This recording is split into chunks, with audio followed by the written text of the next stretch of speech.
கர்த்தருக்கு ஸ்தோத்திரம்.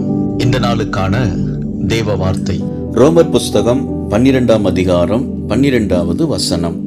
நம்பிக்கையிலே சந்தோஷமாயிருங்கள், உபத்திரவத்திலே பொறுமையாயிருங்கள், ஜெபத்திலே உறுதியாய் தரித்திருங்கள். இந்த நாளின் தேவ வார்த்தையின்படி ஆண்டவராகிய இயேசு உங்க சூழ்நிலையை மாற்றி உங்களை ஆசீர்வதிப்பார்.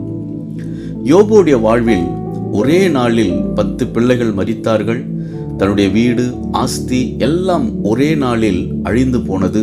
அந்த சூழ்நிலையில் அவர் தேவன் மேல் நம்பிக்கையுடையவராய் இருந்தார், பொறுமையாய் காத்திருந்தார், ஆண்டவரை நோக்கி ஜெபிக்கிறவராய் காணப்பட்டபடியினால் ஆண்டவர் அந்த சூழ்நிலையை மாற்றி அவர் இழந்த எல்லாவற்றையும் இரட்டிப்பாய் தேவனிடத்திலிருந்து பெற்றுக்கொண்டார் என்று வேதத்திலே வாசிக்கிறோம். அன்பானவர்களே, உங்க வாழ்வில் சவாலான காரியங்கள் வரும்பொழுது ஆண்டவர் மேல் நம்பிக்கை உடையவராய் இருங்கள். உபத்திரவத்தில் பொறுமையாய் காத்திருந்து அவர் சமூகத்தில் ஜெபம் பண்ணுங்கள். அவர் உங்க சூழ்நிலையை மாற்றி உங்களை ஆசீர்வதிப்பார், உங்களை உயர்த்துவார். விசுவாசியுங்கள், மகிழ்ந்து களி கூறுங்கள். இயேசு உங்களை ஆசீர்வதிக்கிறார். ஆமேன்.